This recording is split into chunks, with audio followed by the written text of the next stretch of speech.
प्रणाम, मैं हूं हिमांशु द्विवेदी और स्वागत है आपका हमारी खास प्रकाश चर्चा में। चर्चा के तहत इन दोनों हमारे पास में विषय के तौर पर राजनीतिक घटनाक्रम ही है।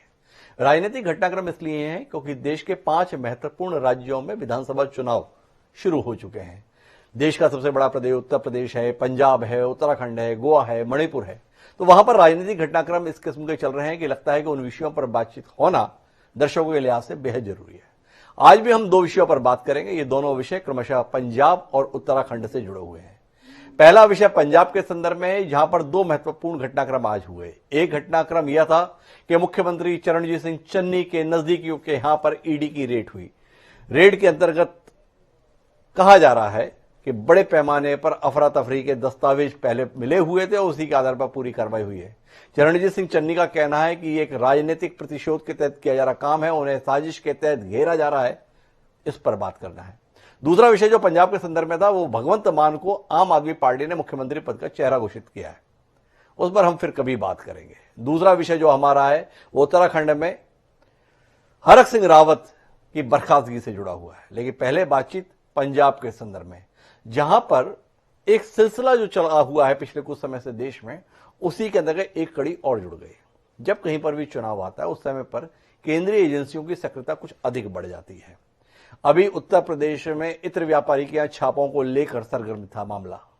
बताया गया कि बड़े पैमाने पर धन, अवैध धन की प्राप्ति हुई और अब चरणजीत सिंह चन्नी के यहां पर है। राजनीतिक स्तर पर तमाम दल कहते हैं ये केंद्र में बैठी हुई सरकार की विपक्षी दलों को घेरने की सुनियोजित साजिश होती है।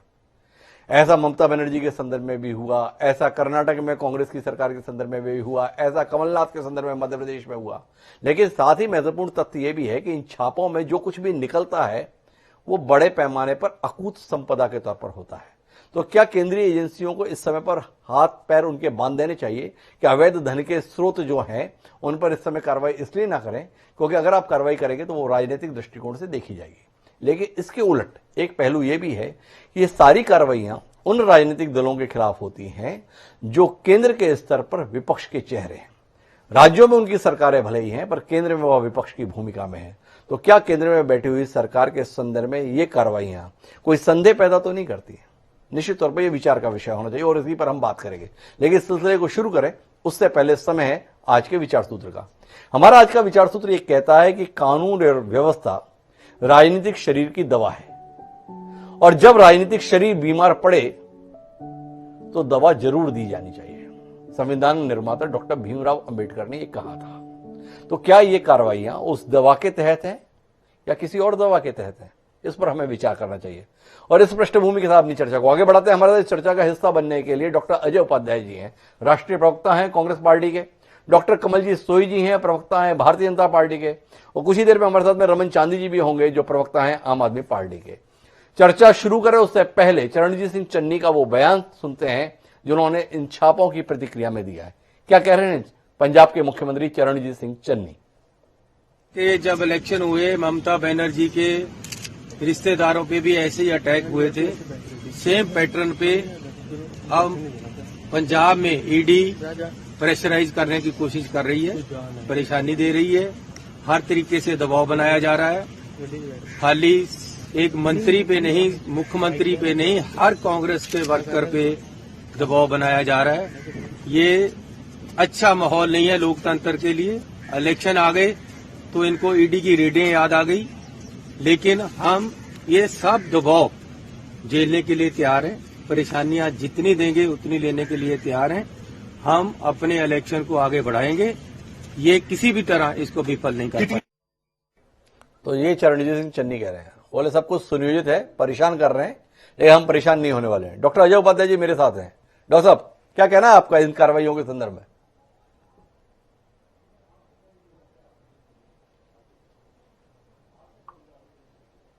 जय अजय जी, मेरी आवाज सुन पा रहे हैं आप?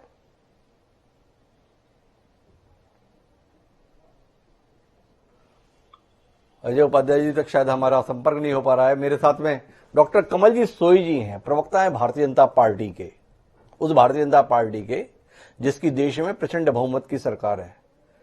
तो कमल जी, जानने में दिलचस्पी है, सारे विपक्ष को यह लगता है कि जब आपसे चुनाव जनता की बदौलत नहीं जीता जाता है तो आप इन केंद्रीय एजेंसियों के माध्यम से जीतने की कोशिश करते हैं। पंजाब, जहां पे बहुत कुछ आपकी उम्मीदें दिखती नहीं है, फिर भी ये कोशिश किस लिए? पहले तो आपके सभी दर्शकों को नमस्कार, सत श्री अकाल, जय श्री राम जी। देखिए, बेसिकली क्या होता है, आपका जो विचार था, जो आपने विचार कहा है, इतना बढ़िया विचार आपने बोला है कि जब राजनीति बीमार होती है तो इन्फोर्समेंट एजेंसीज को अपना काम करना पड़ता है। आपको शायद पता होगा कि पंजाब में जो रेत माफिया है, ये मेन मुद्दा है।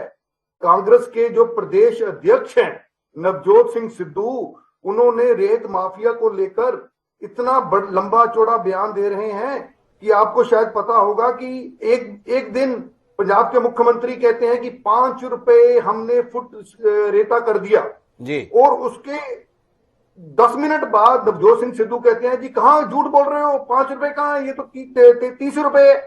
जब इतना बड़ा एक मामला लगा हुआ है, आपको मैं बताना चाहता हूं कि पंजाब का एक इंफ्रास्ट्रक्चर प्रोजेक्ट जो पानीपत से लेकर जलंधर तक का एक 4 लेनिंग 6 लेनिंग प्रोजेक्ट था, वो इस बेट चढ़ गया कि रेता इतनी महंगी हो गई कि रेत माफिया इतना सिर चढ़ के बोलने लग पड़ा कि पंजाब में एक मंत्री को, एक कैबिनेट मंत्री राणा गुरजीत सिंह को अपना इस्तीफा देना पड़ा जी। उन्होंने अपने जो रेत के ठेके थे किसी अपने कुक के नाम, अपने भैये के नाम, अपने ड्राइवर के नाम ले लिए और बाद में उनको मुख्यमंत्री साहब ने उनको उनके पद से बर्खास्त कर दिया।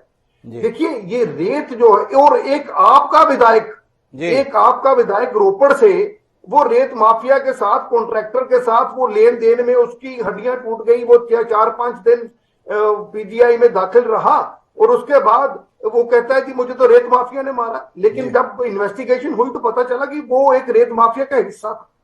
अब अगर एजेंसीज जो है जी अपना काम कर रही हैं, तो इनको, राजनीतिक पार्टियों को ये तकलीफ हो रही है कि पंजाब के लोगों को जो रेत 5 रुपये स्क्वायर फीट मिलनी चाहिए जी, उसको अगर एजेंसीज, आप देखिए क्या होता है कि जब ये सरकारें होती हैं तो एजेंसीज की राह में बड़ा रोड़ा अटकाती हैं। आज एजेंसीज ने 2018 में जो केस रजिस्टर हुआ था उसकी पड़ताल कर रही है और उसकी पड़ताल करने में भी इन एजेंसी तो कमल जी, मेरा आपसे, आपने स्वयं ही कोट कर दिया कि ये जो पड़ताल हुई है, जो ये आज छापे मारे हैं, 2018 में केस दर्ज हुआ था उसके तहत मारे हैं। इंतजार कर रहे थे आप 4 साल से कि जब चुनाव घोषित होंगे, जब चुनाव की प्रक्रिया शुरू होगी, तभी हम पहुंचेंगे ताकि तसल्ली से जनाजा निकले। इंतजार था। आपकी दिलचस्पी न्याय में है या मौजूदा सरकार को बदनाम करने में? क्योंकि आपने स्वयं ही बताया 2018 का मामला था। अब एजेंसियां कार्रवाई कर रही है तो परेशानी क्यों हो रही है? परेशानी इसलिए हो रही है क्योंकि ये कार्रवाई किस समय हो रही है। क्या कहते हैं आप? हिमांशु जी, इतना बढ़िया क्वेश्चन पूछा ना आपने जी, उसके लिए मैं आपको बधाई भी देना चाहता हूं। एक पंजाब सरकार ने एक ड्रग लॉर्ड के खिलाफ, जो मजीठिया, इनको चिट्टा जिसके ऊपर इन्होंने गुटका साहब पकड़ के तलवंडी साबो सिखों के तखत के ऊपर शपथ खाई थी, हम नशों का खात्मा कर देंगे, उसके खिलाफ इन्होंने, विक्रम सिंह मजीठिया के खिलाफ इन्होंने 7 साल के बाद केस रजिस्टर किया जी। अब देखिए, अब मुझे समझ नहीं आती कि ये वो कहते हैं जी law is taking its own course. We are saying ये जो एजेंसीज कर रही हैं उसमें सरकार का कुछ लेना देना नहीं है जी। ये एजेंसीज लोगों को न्याय दिलाने के लिए काम कर रही हैं, लोगों को रेत सस्ता मिले, लोगों के घर बने। इन्होंने तो लोगों के घर बनाना मुश्किल कर दिया हिमांशु जी। अब इनको तकलीफ नहीं होनी चाहिए। बड़ा जबरदस्त तर्क दिया है डॉक्टर कमलजीत ने। जब आप विक्रम मजीठिया के खिलाफ 7 साल बाद मामला दर्ज कर रहे हैं तो आप कह रहे हैं कि कानून अपनी गति से अपने अनुसार काम करता है। तो अब जब काम हो रहा है तो परेशानी क्यों? मैं वापस डॉक्टर अजय उपाध्याय जी के पास चलने की कोशिश करता हूं और उनसे समझने की कोशिश करता हूं ये परेशानी किस बात की। कैप्टन अमरिंदर के दौर के अंतर्गत आप तो खुद ही मानते हैं कि उन्होंने पंजाब के साथ ठीक नहीं किया। अब उस दौर में जो कुछ भी हुआ उसका हिसाब किताब अगर ईडी करने के लिए आई है तो परेशानी क्यों? क्या कहते हैं अजय उपाध्याय जी? और डॉक्टर साहब, डॉक्टर हिमांशु जी को धन्यवाद देता हूं कि कम से कम इन मुद्दों पर जो आज कहीं न कहीं जिस तरह से पंजाब में हुआ, इससे पहले उत्तर प्रदेश और उससे पहले बंगाल में जो इलेक्शन डिपार्टमेंट ईडी इनका आजकल हो गया है, इन्फोर्समेंट उसका नाम नहीं रह गया, और जिस तरह से चुनाव के वक्त ही ये जगता है, इससे पहले कुंभकर्णी निद्रा में सोया रहता है, अचानक जैसे चुनाव आता है जिन प्रदेशों में वहां इलेक्शन डिपार्टमेंट इनका एक्टिव हो जाता है और वो दर्शाता है कि किस तरह दलित, मजदूर, गरीब नौजवानों के साथ इनका क्या रिश्ता है। पंजाब में एक तरफ किसानों को इन्हें रौंदने का काम किया, 700 से ज्यादा लोगों की जान गई। प्रधानमंत्री जी गए, वहां 700 लोग भी उपलब्ध नहीं थे। इन्हें कहीं ना कहीं ये पचा नहीं पा रहे हैं कि पंजाब के लोग पंजाबियत को पसंद कर रहे हैं। पंजाब के लोग पंजाब के आम भाषा को समझते हैं और चन्नी उस आम भाषा के कहीं ना कहीं प्रतिनिधि हैं जी। अब अंत में इनको लगा कि करना क्या चाहिए, तो बदनाम कर दो किसी दलित के नौजवान बेटे को। पंजाब के लोगों को बदनाम पहले किया इन्होंने, 3 करोड़ लोगों को। इन पर तो जान की आ गई थी, सबने देखा। 10 मिनट रुकने में जान पर आफत आ गई। पंजाब के लोगों ने जैसे कि इनको मारने की प्लानिंग कर दी थी, इस तरह पूरे देश में फैलाने का काम किया कमलजीत भाई के राष्ट्रीय लोगों ने, पदाधिकारियों ने पूरे देश में। अब ईडी का जहां तक मामला है, और जो ईडी आज इलेक्शन डिपार्टमेंट के तौर पे छापा मार रही है भाजपा के लिए और सरकार के तरफ से, ये सच्चाई को इनको भी समझना है और पूरा देश को जानना जरूरी है। वो कौन है जिस पर ये कार्रवाई हुई और क्यों चन्नी साहब पर आकर के कार्रवाई जुड़ती है इससे। चन्नी साहब का उस केस से कोई लेना देना नहीं, ना उनके किसी एक रिश्तेदार पर उसका कोई नाम है, लेकिन फिर भी ईडी जो है उन पर छापा मार करके कहीं ना कहीं नीचा दिखाना चाहती है और चुनावी साजिश कर रही है। नाम मैं लेना चाहता हूं, ये केस ठीक कर रहे हैं आप। 7 मार्च 2018 को कांग्रेस की सरकार ने कहीं ना कहीं इसको एफआईआर दर्ज किया था, और उस एफआईआर जहां दर्ज हुई थी, पुलिस स्टेशन राहो है, जिला नवा शहर में दर्ज किया गया था। चन्नी साहब के कोई व्यक्ति, कोई रिश्तेदार इसमें नहीं थे। जो 34 एक्यूज है उसमें एक कुर्दत दीप है, और कुर्दत दीप कौन है, उन पर भी जो चालान हुआ है लास्ट में, वो भी, उसका भी कोई मीनिंग नहीं रह गया है। अभी तक कोई उसमें कार्रवाई नहीं हो पाई। वो उनसे संबंधित, उनको जानने वाला एक 28 साल का नौजवान जिसका नाम है भूपेंद्र सिंह हन्नी, और भूपेंद्र सिंह हन्नी चन्नी साहब का बेटी का बेटा है, एक तरह से भतीजा, साली का बेटा है, एक तरह का भतीजा है। सिर्फ वो जानने वाला, जानना। अब आप यदि आज हिमांशु जी जान रहे हैं अजय उपाध्याय को, कल को इस कारण से आप पर कोई आरोप अध्यापित कर दे और ईडी आपके घर चला जाए, क्योंकि आप कांग्रेस को कहीं, हालांकि नहीं आप करते हैं, बड़े न्यूट्रल आदमी है, लेकिन यदि जेन्युइन बात पर भी आप कोई डिबेट यहां कराएंगे तो शायद कल आप पर भी ये बात चली जाए। आप प्रवक्ता बैठे हुए हैं। सबसे आश्चर्यजनक बात यह है कि भाजपा जो कहानी बनाती है, आप वहां केजरीवाल साहब जो उनकी बी टीम है पंजाब में और पूरे देश में घूम घूम कर भाजपा की बी टीम का रोल अदा कर रही है, आजकल वो उसको, उस गलत काम को भी कहीं ना कहीं हामी भरने का काम करते हैं। ये अपने आप में एक कौन सी राजनीतिक संस्कृति। अजय उपाध्याय साहब, 2 बातें आपसे समझना चाहता हूं। एक तो कमलजीत सोई साहब ने जो बात कही थी उसको समझना चाहता हूं कि आपने 7 साल बाद विक्रमजीत सिंह मजीठिया के खिलाफ कार्रवाई की तो वो न्याय संगत थी। आपने भी इन चुनाव के मौके पर ही उस कार्रवाई को किया। अगर वो जायज था तो ईडी की कार्रवाई आपको गलत क्यों लग रही है? एक सवाल। दूसरा, आप स्वयं बता रहे हैं कि इसमें तो कोई चरणजीत सिंह चन्नी जी का कोई रोल ही नहीं है, चरणजीत सिंह चन्नी से जुड़े हुए लोग भी नहीं है, उनकी साली का 28 साल का एक बेटा है, दूर दराज का मामला है। तो फिर इसे चरणजीत सिंह चन्नी के ऊपर आघात के रूप में देख क्यों रहे? ईडी ने एक कार्रवाई की, सामान्य तौर पर क्यों नहीं देख रहे? क्यों उसे आप अपने साथ जोड़कर देख रहे हैं जब आपका कोई इन्वॉल्वमेंट नहीं है? ये 2 सवाल आपसे है। सवाल का जवाब पहले दूंगा जी। चन्नी साहब के साली का बेटा जो है भूपेंद्र जी, उनका भी कहीं उससे कोई केस से वास्ता नहीं है। वो कुर्दत दीप को जानते हैं। जानना यदि गुनाह है और उसके लिए ईडी जैसा इनका मंत्रालय चला जाए और भी चुनाव के 3 दिन पहले, तो ये क्या दर्शाता है? ये क्या महज प्रयोग है या महज संयोग है? ये आपने बड़ा अच्छा टॉपिक रखा है कि ये सहज महज ये संयोग नहीं हो सकता, ये भाजपा का पुराना किया हुआ प्रयोग है। जहां तक बात, इसलिए ये और संदेह के घेरे में बात आ रही है कि ये हर बार होता है। अखिलेश जी के पूरे परिवार पर, पूरे उनके मित्र बंधु पर किस तरह से छापा मारा, मारते मारते भाजपा अपने ही किसी व्यक्ति के यहां कंफ्यूज होकर जाके छापा मार आई। उत्तर प्रदेश में सबने देखा वो इत्र का व्यापार, वो कैसा व्यापार है सब समझते हैं। ममता बनर्जी जी के यहाँ देखिएगा कैसे उस समय चला था। छत्तीसगढ़ में भी, आप छत्तीसगढ़ में एक बहुत ही आपका चैनल बहुत फेमस चैनल है, मैं उस राज्य से जुड़ा हुआ हूं और देखता हूं मैं लगातार, वहां भी किस तरह से चुनाव के वक्त इन लोगों ने किया।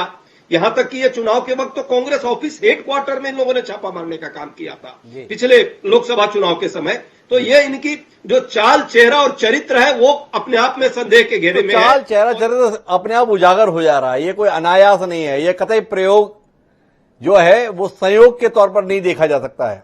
मेरे साथ में रमन चांदी जी हैं, आम आदमी पार्टी के प्रवक्ता हैं। इस पूरी कार्रवाई को किस नजरिए से देखते हैं आप रमन चांदी जी? सहमत हैं? एक ईमानदार कोशिश की जा रही है जनता को न्याय दिलाने की, इसलिए ईडी की कार्रवाई जायज है, या आप कांग्रेस के साथ खड़े हैं इस मामले में कि विपक्ष को घेरने की केंद्रीय सत्ता का किया जा रहा दुर्व्यवहार है? किस रूप में है रमन चांदी जी आप?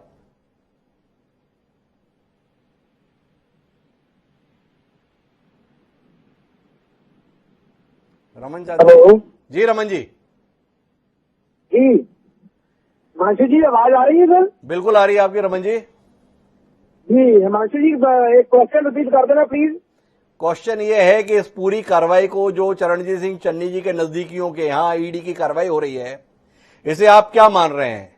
ये केंद्रीय एजेंसियों की आम जनता को राहत दिलाने की न्याय व्यवस्था के तहत की जा रही कार्रवाई है, या केंद्र सरकार का विपक्ष को परेशान करने के लिए उठाया गया कदम है और आप कांग्रेस के साथ हैं? देखिए, ये जो ईडी ने अपनी रेड डाली है चरणजीत चन्नी जी के सभी रिश्तेदारों पर जी, ऐसी कोई बात नहीं है कि आम आदमी पार्टी कांग्रेस के साथ है। आम आदमी पार्टी तो कांग्रेस को एक्सपोज कर रही है शुरू से ही। जी, आम आदमी पार्टी के राष्ट्रीय प्रवक्ता है राधा चड्डा जी, सहन चार्ज है, वो तो उन जगहों पर जाकर जहां जहां से रेत माफिया चलता था जी, मीडिया को साथ में लेकर उन्होंने एक्सपोज किया सारे धंधे को। लेकिन उसी धंधे को चरणजीत चन्नी जी बाद में जाते हैं 2 दिन बाद वहीं पे और बोलते हैं कि यहाँ कोई भी नाजायज माइनिंग नहीं चल रही है जी। तो मेरे कहने का मतलब ये है कि अगर भाजपा ने जो आज रेड डाली है या ईडी से कोई कार्रवाई करवाना चाहती है जी, जो काम 2-3 साल पहले होना चाहिए था जी, वो भाजपा आज इसको अपना एक चोन जिसको हम जी, जिसको हम जो आज ये जो समय चल रहा है इलेक्शन का, जी, सिर्फ इलेक्शन के फंडों को लेकर सारा धंधा है, किसकी बाजू मरोड़नी है किसकी नहीं। लेकिन जो भी काम किया है मेरे हिसाब से तो ठीक ही होना चाहिए। इन सभी रेत माफियों को नंगा करना चाहिए। तो कुल मिलाकर रमन जी, आप इस कार्रवाई के समर्थन में हैं जो ईडी ने आज छापा मारा है, या आप इसका विरोध करते हैं? सीधा सवाल है आपसे। जी बिल्कुल जी, हम तो समर्थक में है सर। तो कुल मिलाकर समर्थन में खड़े हैं रमन चांदी जी, और अजय उपाध्याय जी का कहना है ये तो है ही बी टीम। तो अजय उपाध्याय जी, अभी भी आपकी बात की पुष्टि हो रही है, या आपको भी लगता है कि जनता के लिए हैं? जी जी अजय जी। हाँ आरसी, मैंने क्या अब प्रॉब्लम दिख रही है? अब तो दिख ही नहीं रही है, तो सामने प्रत्यक्ष के लिए क्या प्रमाण? ये तो प्रत्यक्ष ही आपके प्रवक्ता कह रहे हैं कि हम तो भाजपा के साथ हैं, और वाकई साथ हैं ये लोग हर जगह। प्रमाणम डॉक्टर अजय उपाध्याय का कहना है आम आदमी पार्टी सीधे तौर पर भाजपा के साथ है। कमल जी कितने उत्साहित है आप इस पूरी कार्रवाई पे आम आदमी पार्टी का साथ मिलने को लेकर? क्या इस मुद्दे का समर्थन आगे समर्थन की बुनियाद बन सकता है? देखिए, मुझे बड़ी हंसी आ रही है कि आज इन कांग्रेस पार्टी के प्रदेश अध्यक्ष जी सरदार नवजोत सिंह सिद्धू ने बोला है कि ये कार्रवाई पूरी तरह जायज है और जो भी कल्प्रिट है, जो कसूरवार है, उसको सजा मिलनी चाहिए। अब उपाध्याय जी क्या बोलेंगे इसके बारे में मुझे समझ नहीं आती। डॉक्टर हिमांशु जी, देखिए, जब कांग्रेस पार्टी के प्रदेश अध्यक्ष इस कार्रवाई को सही बोल रहे हैं, वो कहते हैं कि मैं तो शुरू से कह रहा हूं कि ना रेट 5 रुपए मिलेगी, ना केबल 100 रुपए मिलेगा, ना लिकर माफिया पंजाब में खत्म होगा, ना केबल माफिया खत्म होगा, ना पंजाब में जो इन्होंने प्रधानमंत्री के काफिले को रोका वहां पे वो षड्यंत्र जो है वो सारा एक्सपोज होगा। ये लॉलेसनेस पार्टी है, ये पंजाब में नॉन गवर्नेंस इनकी नजर आई है, और उसके बाद आपको नजर आ जाएगा डॉक्टर हिमांशु साहब कि ये जो पार्टी है ये एक्सपोज हो चुकी है। इन्होंने ये बताइए कमल जी, इतनी घटिया पार्टी है, इतनी घटिया सरकार इन्होंने चलाई, इतना बेकार इन्होंने कामकाज किया, जनता का जीना हराम कर दिया। पर यह सब काम करने वाला जो शख्स था, जो 4.5 साल तक मुख्यमंत्री रहा, उसके स्वागत सत्कार में आप कालीन बिछा रहे हैं। बात समझ नहीं आती, आपकी इतनी नाराजगी है, इतनी क्षुब्धता है, इतना आक्रोश है, इतना गुस्सा है, और कालीन आप उसी आदमी के लिए बिछाते हैं। समझ नहीं पाते हम कि असल में आप चाहते क्या है। बहुत बढ़िया क्वेश्चन है आपका। देखिए, ये इनकी सरकार, आपको शायद डॉक्टर साहब इतने आप इंटेलिजेंट जर्नलिस्ट हैं, इनकी सरकार चलती है वो 10 जनपद से, वहीं से सरकार चलती है। सोनिया गांधी, राहुल गांधी, रोंदू गांधी, हम कहते हैं रोंदू गांधी सरकार वहीं से चलाते हैं। और ये बेटियां भर भर के जब कैप्टन अमरिंदर सिंह वहां भेजते थे, जब जो भी भेजते थे, ये कांग्रेस की सरकार थी। अब कैप्टन अमरिंदर सिंह को अगर वो इतने खराब थे तो इन्होंने 4.25 साल क्यों जेला? डॉक्टर साहब, ये आप देखिए कि इनके कई मंत्रियों के ऊपर नहीं, अभी थोड़ा आपसे मुद्दे पर रहते हैं। आपने कहा कि ये तो सरकार इनकी थी नहीं, ये तो सोनिया गांधी की सरकार थी, 10 जनपद की सरकार थी।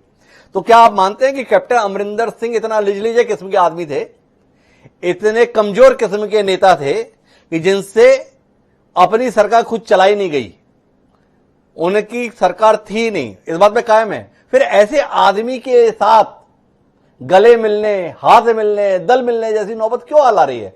इतने कमजोर आदमी के साथ आप क्यों रहना चाहते हैं? ये देखिए हम तो, आपको पता है डॉक्टर साहब, डॉक्टर हिमांशु, की बीजेपी का तो एक ही शुरू से ही नारा है कि जो राष्ट्रवाद के साथ खड़ा है, जो हमारे साथ राष्ट्रवाद की बात करेगा, जो नेशनलिज्म की बात करेगा, वो हमारी पार्टी में वेलकम है। वो नेशनलिज्म की बात करके हमारी पार्टी में आए। उन्होंने पाकिस्तान को अपना दुश्मन बोला और हम पाकिस्तान को दुश्मन बोलते हैं। मोदी साहब ने बालाकोट में जाके पाकिस्तान को पाकिस्तान की लैंग्वेज। एक सवाल और करता हूं, आपकी दलील में गजब का दम है। जो राष्ट्रवाद की बात करेगा हम उसका वेलकम करेंगे। जिस कांग्रेस पार्टी ने इस देश के लिए अपने 2 प्रधानमंत्री कुर्बान कर दिए, इंदिरा गांधी और राजीव गांधी, जिस कांग्रेस पार्टी ने एक मुख्यमंत्री आपके यहां शहीद करा लिया, उनके प्रति आपको राष्ट्रवाद की भावना नहीं आती? एक बयान भर दे दिया अगर कैप्टन अमरिंदर सिंह ने, तो आपको अचानक वो राष्ट्रवादी लगने लगे। जिस पार्टी की कुर्बानियों का लंबा इतिहास है, उस पर आपका एतबार नहीं है, एक व्यक्ति का बयान आपको भरोसे के लायक लग गया। किसी की भी कुर्बानी को नीचा नहीं समझते हैं, लेकिन उसके बावजूद हम ये भी देखते हैं कि कांग्रेस और करप्शन साथ साथ चली है। जो 70 सालों में कांग्रेस ने किया है, जो पंजाब में किसानों ने कांग्रेस ने किया है, पंजाब में कांग्रेस ने 1984 हमारे दरबार साहब के ऊपर हमला किया, 84 में इन्होंने सिखों के दंगे करवाए। देखो क्या हुआ कि एक कुर्बानी को आप जो मास मैसेकर के साथ नहीं कंट्री कर सकते। कांग्रेस ने जो भी किया है, कांग्रेस इस समय इतने घोटाले हुए थे, मैं गिनाने लग जाऊंगा तो आपका प्रोग्राम खत्म हो जाएगा, लेकिन वो मुझे लिस्ट खत्म नहीं होगी। तो कमलजीत जी का मानना है कांग्रेस और करप्शन साथ साथ है। लेकिन मैं डॉक्टर अजय उपाध्याय जी आपसे जानना चाहता हूं कि इस कार्रवाई से कितनी विचलित है कांग्रेस?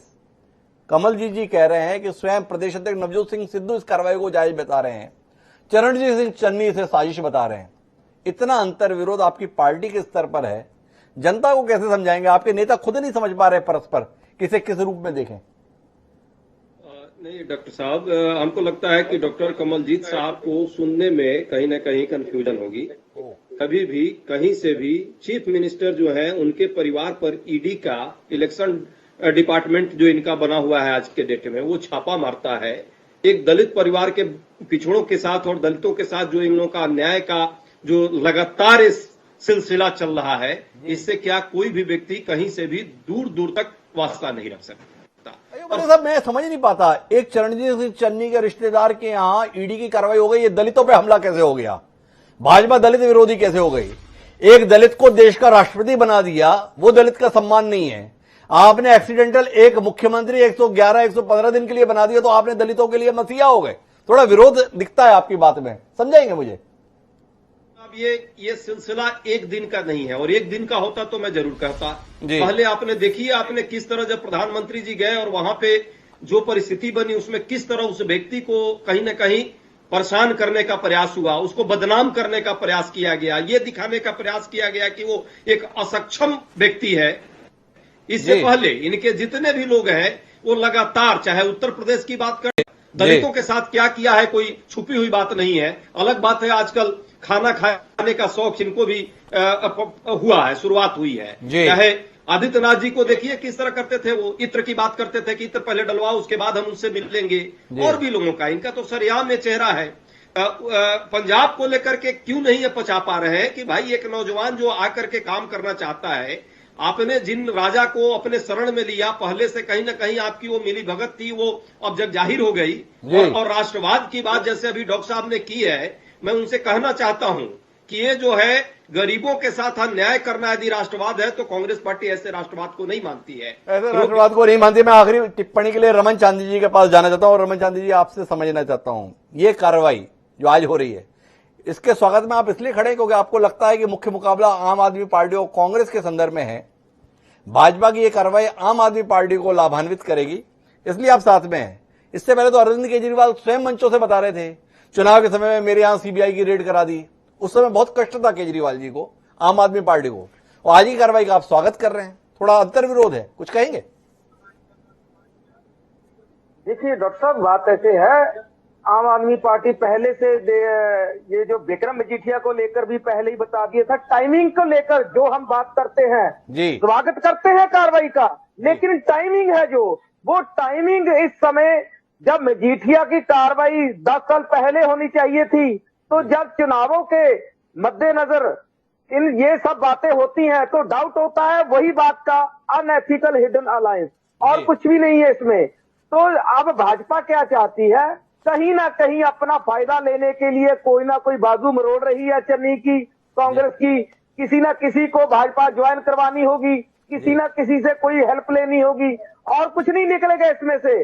कार्रवाई सिर्फ नाम की होगी और भी कुछ नहीं है यहाँ पे। तो मेरा कहने का मतलब है, आम आदमी पार्टी पहले से इस बात का समर्थन करती है कि कार्रवाई हो, अच्छा है, इन चोरों को यहाँ से भगाया जाए तो भी अच्छा है, लेकिन आम आदमी पार्टी सरकार बनाएगी, अपने बलबूते पर बनाएगी। अगर ये काम जो नहीं करेंगे तो आम आदमी पार्टी जरूर करके दिखाएगी। तो कुल मिला के ये अगर काम नहीं करेंगे तो हम करके दिखाएंगे। लेकिन एक बात तय है कि कुल मिला के चुनाव के इन मौके पर राजनीतिक दलों के द्वारा ये अति सक्रियता कहीं ना कहीं उन एजेंसियों के प्रति अविश्वास का भाव पैदा करती है, जिन एजेंसियों के भरोसे पर उम्मीद की जाती है कि इस देश में कानून का राज रहेगा। क्या यह सिलसिला रुकेगा या सियासत का यह प्रयोग जारी रहेगा, इसके लिए चुनाव परिणामों को हमें इंतजार करना होगा। देखने वाली बात यह कि इन कोशिशों के बावजूद भी जनता के मन बहुत बदलते नहीं है। ममता बनर्जी का विषय हो या उससे पहले चाहे स्टालिन का विषय तमिलनाडु के संदर्भ में हो या उससे पहले औरों के संदर्भ में भी विषय हो, देखा यह गया है ये कार्रवाइयां तात्कालिक रूप से चर्चा में भले ले आए पर चुनाव परिणामों को बहुत प्रभावित करती हुई ऐसा महसूस नहीं हुआ। क्या पंजाब भी उसी सिलसिले में एक कड़ी बनेगा या ये कार्रवाइयां कुछ और परिणाम दे पाने में सफल रहेंगी? इंतजार रहेगा। आप तीनों मेहमानों का बहुत बहुत धन्यवाद इस चर्चा का हिस्सा बनने के लिए। इस समय एक छोटे से ब्रेक पर जाएंगे, लौट कर आएंगे तो उत्तराखंड की राजनीति का एक तेज तर्रार चेहरा हरक सिंह रावत, जो अपनी हेकड़ी के लिए मशहूर रहे, अचानक आंसू बहाते हुए टीवी चैनलों पर दिखाई दिए। क्या कुछ ऐसा हुआ जो हेकड़ी आंसुओं की शक्ल ले गई, जानने का विषय है। दिलचस्प चर्चा रहेगी, कहीं जाइएगा नहीं, हम गए और आए इस दिलचस्प मुद्दे पर चर्चा करने के लिए।